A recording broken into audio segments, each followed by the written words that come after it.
Yeah, congratulations to Florida State. They played a great second half. They were the better football team tonight, and we certainly are not the football team that I thought we were, got to do a much better job, obviously, and developing our football team. We clearly were short in a lot of areas tonight, and that falls on me to get our football team to be better in most of the competitive areas that you saw tonight.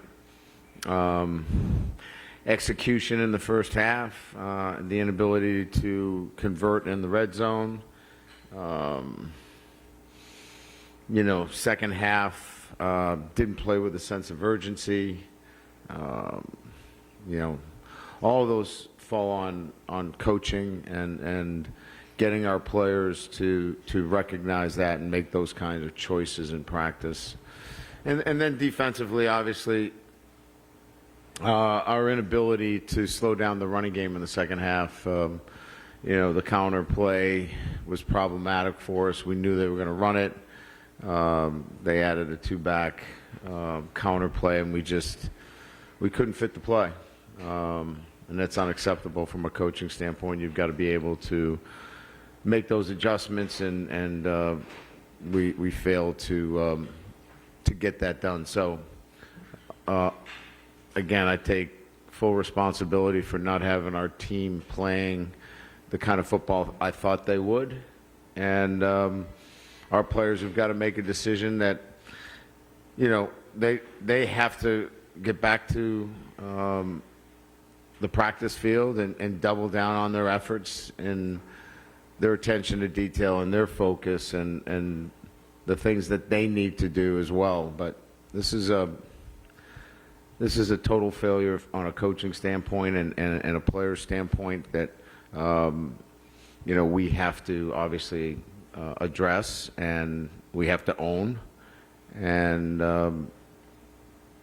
we'll see. I know adversity is always going to strike at some time in this game, and this is our first real piece of adversity, if you will, that we have to address. And I'm confident our guys will and our coaches will rally in the manner that they need to. So with that, we'll open it up to questions.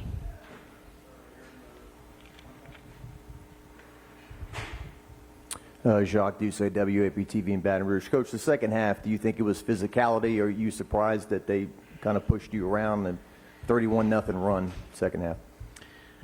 Yeah, I'm quite aware of the score, and I didn't like the way we came out.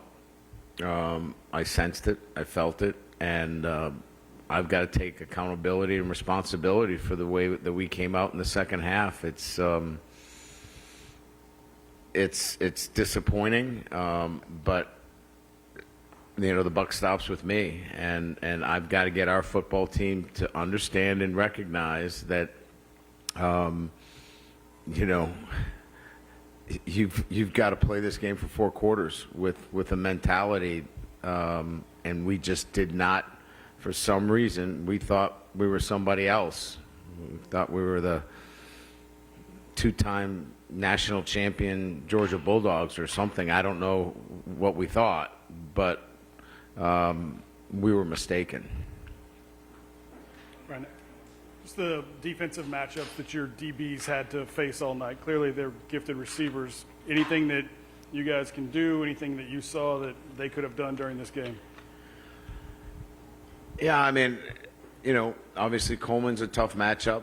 Wilson's a tough matchup. I thought we competed there.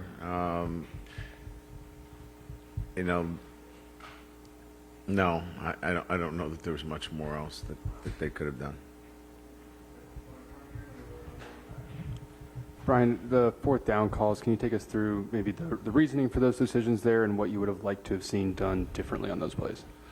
Well, I think they were pretty easy calls. 4th and goal from the 1, that was a pretty easy one. We're trying to run the football with an option for Jaden to pull it, and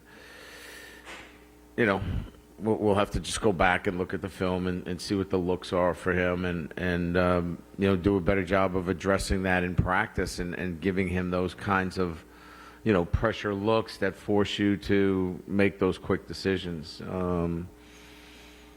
But no, those are pretty standard fourth down calls and decisions. I think both of those were, read option kinds of decisions that Jaden was confronted with.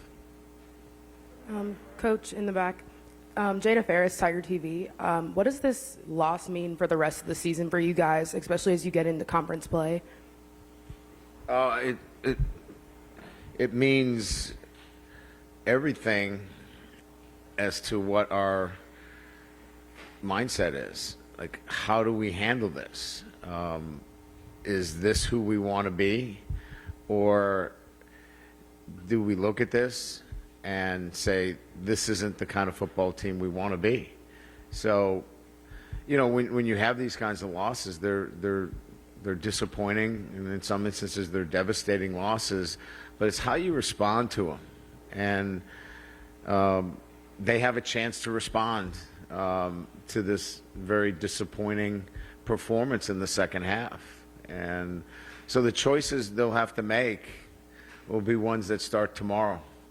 How they handle themselves 24/7 is really what I'll be interested in seeing. Hey, Coach, Glenn West, Go247. Just curious on, Logan Diggs wasn't out there tonight. Just curious maybe what happened with him. And then also the running game as a whole, just how do you guys think you can get that going after kind of a really tough night for your backs overall? Well, I mean, everybody's searching for balance in the running game, so we didn't have the kind of balance that we needed. Logan Diggs was a coach's decision. I don't know quite whether he's 100% and able to practice at the level that we need him to quite yet. Yeah, I mean, look, everybody's looking for that balance in the running game. You saw what we tried to do. We tried to run the football in those very important downs, and we weren't as effective. And we're going to go back and we're going to work on it, and we're going to continue to be diligent in those areas because we've got to be better at it. So we've got a minimum of 11 more games, and I'm going to tell you now that we're going to be better, and we're going to commit ourselves to that. Coach, over here, Cokie Riley with The Advertiser. I was sort of curious with Harold Perkins' performance tonight. What do you think was sort of missing from him putting a real impact onto the game? What was missing? Well, I mean, he's playing a position for the first time, so there's a learning curve there. He's learning. He's learning how to play linebacker for the first time. We put him in a position last year where he was see ball, get ball. Now he's in a position where, he's got to get over the top. He's got a back coming out of the backfield. He's got to be disciplined and can't lose his eyes on the quarterback mesh. Fourth down. There's a lot going on there, and he's trying to sort it out. You're catching a young player early on in his career, and he's going through some growing pains.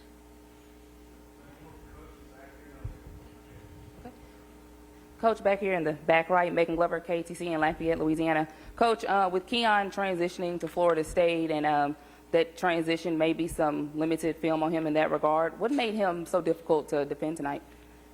There wasn't any limited film on him. We knew who he was, and we knew it was a very difficult matchup for us. Excellent ball skills, a matchup, problem for us, and he presented that kind of problem tonight. Good, awesome, thank you.